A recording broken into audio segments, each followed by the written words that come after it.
Hello my dear student, welcome to back my YouTube channel amazing classes. Student कैसे आप लोग? I hope सब मस्त होंगे, अच्छे होंगे और बोर्ड एग्जाम की तैयारी अच्छे से कर रहे होंगे। स्टूडेंट आप लोगों ने थंबनेल देखकर ही समझ गया होगा कि आज हम किस टॉपिक पर बात करने वाले हैं। हमारा टॉपिक है क्लास 12 के बायोलॉजी वाले छात्रों के लिए कितना हम बायोलॉजी में पढ़ना है बाबू, बस कि हमें पूरा 70 में 70 नंबर बिल्कुल मिल जाए। ठीक है, तो इंपॉर्टेंट टॉपिक है आप लोगों के लिए।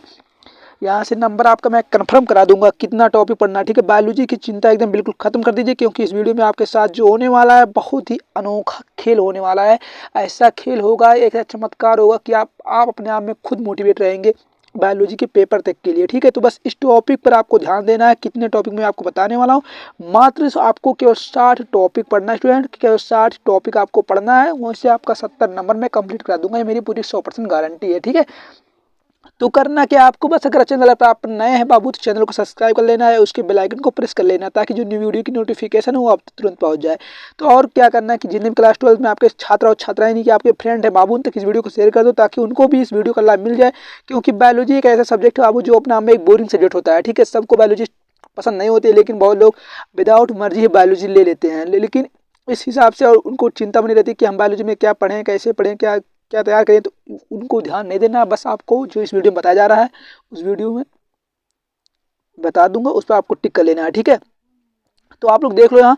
ठीक है, क्या क्या करना हमें, बस हम उस टॉपिक बात करने वाले हैं। क्लास 12 बायोलॉजी वाले जितने छात्र बाबू 2025 एग्जाम में बैठने वाले उनके लिए इंपॉर्टेंट बात होगी। ठीक है, मात्र आपको 60 टॉपिक पढ़ना है, ज़्यादा कुछ नहीं पढ़ना। ये 60 टॉपिक पर आप क्लियर कर लेते हैं बाबू, 70 नंबर आपका, 70 नंबर आपका कहीं नहीं जाएगा, मेरी पूरी गारंटी है।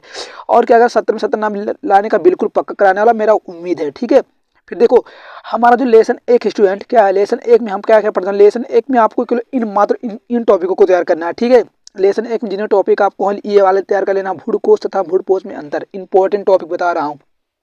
ये जो टॉपिक है स्टूडेंट अपने आप में बहुत मायने रखता है, बहुत ही जिक्र वाला क्वेश्चन है। ऐसा कोई एग्जाम नहीं होता बाबू बोर्ड एग्जाम का जिसमें ये क्वेश्चन ना पूछा गया हो। ठीक है, वो एमसीक्यू मॉडल में क्यों ना पूछा, लेकिन ये टॉपिक को आपको देख के ही जानना है। दूसरा हमारा टॉपिक है कि भूडपोष क्या है, इसके विभिन्न प्रकारों को संक्षिप्त वर्णन कीजिए। इंपॉर्टेंट टॉपिक है, ये प्रश्न हो सकता है 1-2 नंबर में पूछ लिया जाए। ठीक है, अतले गुतले प्रश्न में पूछ लिया जाए। ऐसा हो सकता है कि आपको वर्णात्मक प्रश्न पूछा है, यानी कि बहुत विस्तार में पूछा है, 6 नंबर के भी प्रश्न आपको यहाँ से पूछा जा सकता है। ठीक है, तो टॉपिक को बस आपको तैयार करना है, वो मैं नहीं रखता बैंटर की कितने नंबर का पूछा जाएगा, बस आपको उन टॉपिक को तैयार होना चाहिए आपका। ठीक है, देखो यार तीसरा टॉपिक आपका है कि एक प्रारूपिक बीजांड की संरचना का सचित्र वर्णन कीजिए। इंपॉर्टेंट है। उसके बाद लघु बीजांड धानी का निर्माण तथा लघु बीजांड जनन क्या आता है, द्विबीजपत्री भ्रूण का परिवर्धन क्या है, बीजांड का परिवर्धन तथा गुरु बीजांड जनन क्या है, परागण के प्रकार और परागण के लाभ हानि। क्या बताया मैंने भाई, क्या किया मैंने इस पहले पार्ट से, मैंने क्या बताया इसमें करना क्या, पहले पार्ट से आपको इतना उठाना है। इतना आप तैयार नहीं कर सकते हैं, पूरी साल आप पढ़ाई किए हैं भाई, पूरी साल आप पढ़ाई किए हैं, इतना टॉपिक कुछ नहीं है मेरे बाबू, एकदम अच्छे से तैयार कर लो, पूरा इजी से इजी है। आपको मैं बता दूंगा इसमें से जो 4-5 टॉपिक, ये परागण क्या, परागण के प्रकार, परागण के लाभ हानि इंपॉर्टेंट है। एक बच्चा जानता है, आप लोग क्लास 8 में पढ़े होंगे, वो सब आपको यहाँ पता दोहरा लेना, बस वही करना है। उसके बाद दूसरे पार्ट से हमें इनकी मानव जनन समय क्या पढ़ना है, मानव सिर्फ 5 टॉपिक पढ़ना है, मात्र 5 टॉपिक आपको पढ़ना है। देख लो यार। ठीक है, एक तो है अपरा की परिभाषा एवं अपरा के कार्य, इंपॉर्टेंट है। इस बार के पेपर में आप देख लो 24 के पेपर में ये क्वेश्चन पूछा गया है, मेरी पूरी गारंटी है। अगर आपके पास प्रीवियस ईयर पेपर है बाबू तो आप जाके वहाँ चेक कर लो। ठीक है, ये प्रश्न पूछा गया है उसमें। उस दूसरा वाला प्रश्न है कि प्रजनन तंत्र का स्वच्छ नामांकित चित्र बनाना पड़ेगा आपको। ठीक है, जनन तंत्र का, उसका मादे जनन तंत्र का स्वच्छ नामांकित चित्र, दोनों को आपको फिगर तैयार होना चाहिए। और ये टेंशन ना लो, एक लो आपके लिए और एक ऑफर है कि बायोलॉजी में कितने फिगर आपको बनाने हैं बाबू। ठीक है, मात्र 14 डायग्राम बनाने हैं आपको, 14 फिगर आपको बनाना है। मैं वो डायग्रामों को आपको बहुत जल्द आपके सामने रखने वाला हूँ, बस इस वीडियो के बाद अगला वीडियो हमारा वही होगा। ठीक है बाबू, तो आप तैयारी करते रहो, मजबूत अपने आप रखिए, अपने आप में खुद का एक संघर्ष बनाइए, अपने आप में खुद एक हिम्मत रखिए और अपने आप पे खुद कॉन्फिडेंस रखिए कि हाँ मैं कर सकता हूँ। 54 टॉपिक क्या है, 54-60 टॉपिक क्या है बाबू, 60 टॉपिक तो अपने आप से रट के पास कर लेते हैं। इस 60 टॉपिक को आप पूरे साल भर पढ़े हैं, 60 दिन क्या हो बाबू, 60 टॉपिक क्या है, 4 से 5 दिन 6 दिन लगेंगे बाबू आपको पढ़ने में। बायोलॉजी की छुट्टी में आपको टाइम लिखा 3 दिन छुट्टी दिए गए हैं, आप उसमें से पूरी तैयारी कर सकते हैं, प्रिपरेशन। ठीक है, तीसरा टॉपिक हमारा यहाँ होगा कि मानव जनन के चित्र बनाना पड़ेगा। उसके बाद युग्मनज जनन क्या है, नामांकित चित्र की सहायता से मानव शुक्र जनन प्रक्रिया का वर्णन कीजिए। Important topic, very very important, क्या बात है। ऐसे प्रश्न को आ जाए ना तो भाई कोई भी छाप सकता है, कोई भी लिख सकता है।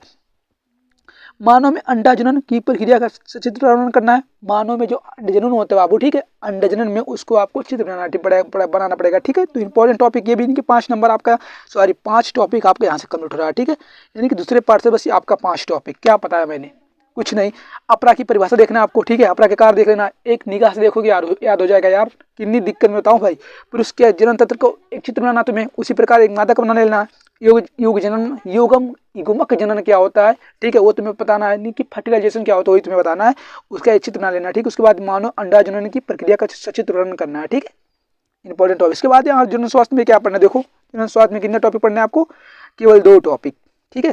जनन स्वास्थ्य में केवल आपको 2 टॉपिक पढ़ने हैं, एक तो IBP यानी कि पाथनिसेशन तकनीकी पर टिप्पणी और जनसंख्या विस्फोट निवारण निबंध, ठीक है। ये इंपॉर्टेंट प्रश्न है, ये प्रश्न बहुत बार पूछा गया, ठीक है। इस प्रश्न तो आप हाईलाइट कर लो। क्वेश्चन नंबर जो टॉपिक आपका 2 वाला है, अब इस प्रश्न को आप हाईलाइट कर लो। ये प्रश्न कहीं नहीं जाने वाला है, बोर्ड एग्जाम से ये प्रश्न कहीं नहीं जाने वाला, छपा मिलेगा आपको, ठीक है, ये गारंटी है पूरी। आप सोच लीजिए क्या कहते मेरे भैया, क्या मैं बताया था बाबू, मैं आपके साथ हूँ, ठीक है। ये प्रश्न आपके साथ छपा मिलेगा, मेरी पूरी उम्मीद है, ठीक है। उसके बाद वंशगत तथा विविधता में सिद्धांत में आपको बहुत 9 टॉपिक पढ़ने हैं, ठीक है। उन टॉपिकों का नाम क्या है, पहला है तुम्हारा डाउन सिंड्रोम क्या है, इस पर आपको टिप्पणी लिखनी है। जीवन रूपी अदृश्य रूप का लक्षण टिप्पणी लिखना है। क्रॉसिंग ओवर क्या है, अप्रविकता पर टिप्पणी लिखना है बाबू। प्रभावित तथा अप्रविकता में भेद कीजिए। अनुवांशिक रोग क्या है, मानव लिंग निर्धारण कैसे होता है, मंडल के अनुवंशगत के नियम क्या है, लिंग सहलग्न गुणों के हिसाब क्या समझते हैं। ये 9 टॉपिक अगर आप तैयार कर लेते हैं स्टूडेंट, तो आपका बोर्ड में नंबर कहीं नहीं जाने वाला, ठीक है। इस पार्ट का तो एक ऐसा प्रश्न नहीं होगा जो कि आपके छूट जाए, यानी कि वंशगत तथा विविधता के सिद्धांत से ऐसा एक प्रश्न नहीं होगा बाबू जो आपसे छूट जाए, ठीक है। अगर आप ये 9 टॉपिक तैयार कर लेते हैं इस लेसन से, ठीक है। और वैसे भी, ठीक, अगला चैप्टर का हमारा है कि वंशगत आणविक आधार के साथ, ठीक है, 7 टॉपिक है जो आपको टॉपिक अपने आप में खुद रखते हुए। तो इसमें क्या है, DNA तथा RNA में अंतर, ये तो प्रश्न आपको पता ही गया होगा, कक्षा 5-6 से पढ़ते आ रहे हो भाई, वही लिख दोगे ना तो पूरा नंबर मिल जाएगा, मेरी पूरी गारंटी है, मैं कोई फेक नहीं बताया जा रहा है। DNA तथा अंगुली छापी क्या है, यानी कि फिंगरप्रिंट क्या है, इसकी प्रयोगता प्रकाश डाली है, ठीक है। मानव जीनोम प्रोजेक्ट पर संक्षिप्त भी लिखना आपको। DNA की संरचना के वाटसन क्रिक मॉडल का उपयुक्त चित्र बनाकर समझाइए कि उसके कार्य के वर्णन कीजिए। इंपॉर्टेंट, कार्य के आधार पर RNA कितने प्रकार के होते हैं वर्णन कीजिए। लेखन पर विस्तृत टिप्पणी लिखिए। आनुवांशिक कूट क्या है, इसकी मुख्य विशेषताओं को वर्णन कीजिए, ठीक है। आनुवांशिक कूट क्या है, आपको इसकी विशेषता को वर्णन करना है, ठीक है। ये टॉपिक मैं आपको बहुत पहले बताया हूँ, ठीक है। ये वाला जितना टॉपिक आपको यहाँ पर 7 टॉपिक बताया गया, 7 को आप एक बार देख लो, ठीक है। आप लोग कॉपी कलम लेके बैठो, बायोलॉजी की जो नोट्स बनाए आप लोग उसको बना के लेके बैठो, टिक कर लो। अगर आपके पास नोट्स नहीं है तो आपके पास क्वेश्चन बैंक जरूर होगा, ठीक है। क्वेश्चन बैंक होगा, उसमें आप क्वेश्चन बैंक में आप टिक करो, ठीक है। इन टॉपिकों पर टिक कर लो, उतना ही पढ़ना आपको।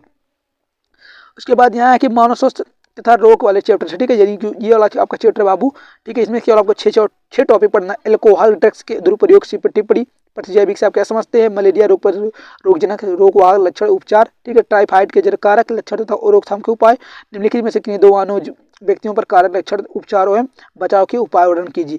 या तो आपको डायंगो इनोमिया, ठीक है, निमोनिया और स्टेसम कोशिका पर संपूर्ण टिप्पणी, ठीक है, वेरी इंपॉर्टेंट टॉपिक। उसके बाद यहाँ पर देखो मानव 9 पार्ट से आप क्या है, क्या कि मानव कल्याण में सूक्ष्म जीव से बाबू आपको 2 टॉपिक पढ़ना है। जैव क्या है, कृषि में इनका महत्व क्या होता है, बायोगैस क्या है, ग्रामीण क्षेत्र में बायोगैस के 2 उपयोग बताना पड़ेगा, ठीक है। ये टॉपिक आपके यहाँ से कंप्लीट हो रहा है। उसके बाद यहाँ वाले में, इस वाले में है कि 3 टॉपिक आपको पढ़ना है। DNA लाइगेज पर संक्षिप्त टिप्पणी बाबू, PCR पर संक्षिप्त टिप्पणी, प्लाज्मिड वेक्टर पर टिप्पणी, ठीक है। ये इनकी 3 आपके यहाँ से भी कंप्लीट हो रहा है, ठीक है। उसके बाद यहाँ की जैव प्रौद्योगिकी, उसके उपयोग में क्या लिखेंगे आप बाबू, इसमें ये देखो जैविक प्रौद्योगिकी पर दृष्टि उपयोग, बेटी का पास पर टिप्पणी, बायोप्रासी के उदाहरण सहित टिप्पणी, जो प्रौद्योगिकी मानव स्वास्थ्य के क्षेत्र पर अनुप्रयोग। उसके बाद पुनर्संयोजक DNA प्रौद्योगिकी क्या है, अनुवांशिकी अभियंत्रिकी के मानव हित में 4 अनुप्रयोग लिखिए।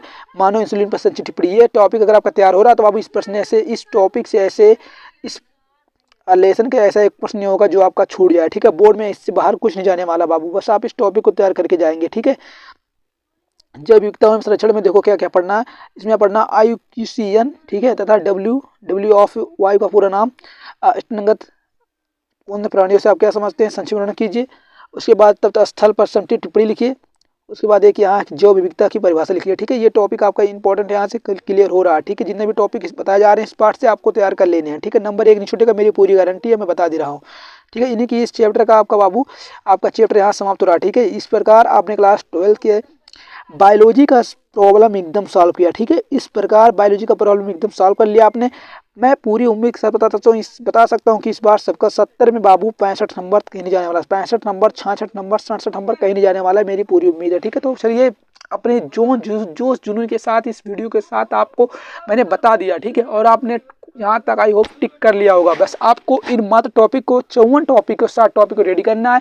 उनमें से आपको ये टॉपिक बताए जाएंगे और समझाए जाएंगे बाबू, ठीक है। और अगर आपको कोई भी डाउट है, क्लियर है करना है, तो आप वो भी अपने स्कूल में कर सकते हैं। और नहीं आ रहा है तो आपके पास तमाम सोशल मीडियाज़ है, ठीक है, वो उस पर आप गूगल से पूछ लो। लेकिन जो टॉपिक आपका तैयार नहीं है तो आप तैयार कर लो, ठीक है। अगर आपके पास नोट्स नहीं है तो आप क्वेश्चन बैंक में टिक कर लो। अगर क्वेश्चन बैंक में आपको समझ नहीं आ रहा है, ठीक है, तो उसके लिए भी कमेंट करिएगा। मैं बहुत जल्द क्लास 12 की बायोलॉजी के जितने भी क्वेश्चन पढ़ने हैं क्वेश्चन बैंक में वो बता दूंगा, ठीक है। चलिए मिलते हैं अगली वीडियो में, तब तक के लिए जय हिंद, जय भारत, वंदे मातरम।